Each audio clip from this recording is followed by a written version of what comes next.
was November 1st, 1995, 6:07 a.m. in the fog-covered town of Raven Hollow, Pennsylvania. The sun never rose that morning. Every porch light still burned. Every door stood open, and through the mist, 5 children walked hand in hand, their paper masks wet with dew, their eyes empty and shining. Their voices drifted through the cold air, perfectly in sync. Trick or treat. Trick or treat. Officer Miller's cruiser sat abandoned at the corner of Willow Lane and Birch Street. Headlights still on. Radio whispering static like distant breath. On every television in town, the same image looped endlessly. Children laughing in black and white, their faces frozen mid-smile, and among them, Mrs. Callahan, still smiling, still waving.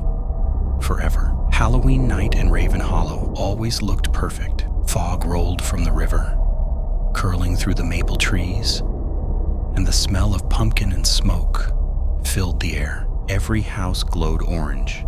Every porch flickered. Mrs. Callahan sat on her porch swing with a bowl of candy on her lap, humming to the crackle of her radio. Children ran past, laughing, capes fluttering, masks half slipping off.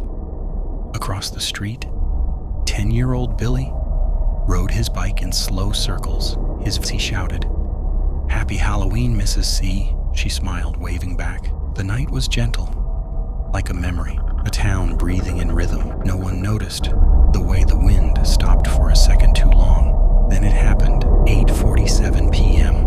Every light in Raven Hollow flickered once. Street lamps, televisions, jack-o'-lanterns, all pulsed together. For 2 seconds, the screens in every home went black. Then flashed an image. A grainy black and white children's show. Kids dancing in outdated costumes. A voice laughing, looped and warped. Then static. Then silence. Mrs. Callahan frowned.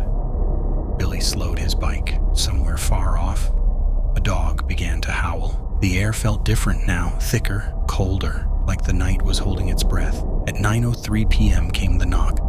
3 slow taps. Perfectly even. Mrs. Callahan smiled, reaching for her candy bowl. 5 children stood on her porch. 2 boys, 3 girls. Their costumes were wrong. Frayed fabric, stitched seams, masks made of cracking paper. Their shoes were gray with dust, like they'd walked through miles of dirt roads. They didn't move, didn't giggle. Their heads tilted in perfect unison, and then their voices.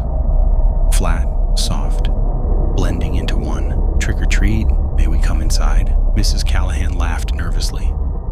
"Oh, no need for that, sweethearts. I've got plenty of candy right here." She dropped sweets into their bags, but no sound came when they hit the bottom. The bags hung empty. When she looked up again, the children were already halfway down the walkway. Not running, not skipping, just gliding through the fog. She closed the door. The sound of footsteps echoed behind her. Inside the living room.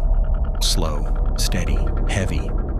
Her throat tightened. "Hello?" No answer. Then, breathing right behind her ear. She spun around. No one there. The jack-o'-lanterns on her porch began to drip black wax. The smell thick and burnt, like something dying in sugar. She whispered, "That's not right." And from somewhere deep in the house, a child's voice replied, "It's your turn." Billy saw them next. He was stopped at the end of the cul-de-sac, watching through the fog.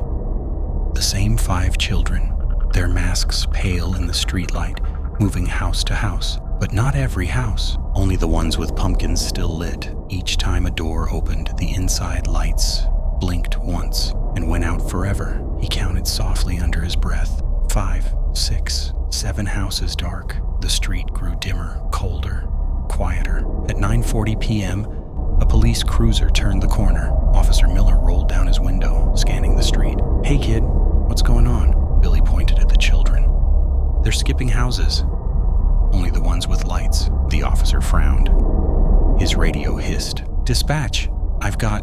Static cut him off. Underneath, faint singing, high, distant, and wrong. "One by one, the lights go out." He turned the knob, but the song grew louder. It wasn't coming from the radio anymore. It was in the air, all around him. He stepped out. Candy bags littered the street, but they weren't filled with candy. Rusty coins, melted chocolate, ash, and a smell like burnt hair. Across the road, a porch light flickered, then vanished. He lifted his flashlight. Shapes moved inside the fog, small, human, perfectly still. He whispered, "Show yourselves." The beam trembled. No one answered. Then, a whisper all around him, overlapping, humming. One by one, Miller followed the fading light to Mrs. Callahan's house. The door stood open. Warm air bled into the cold fog. "Ma'am?" he called. Silence. He stepped inside. The smell hit first. Wax. Smoke.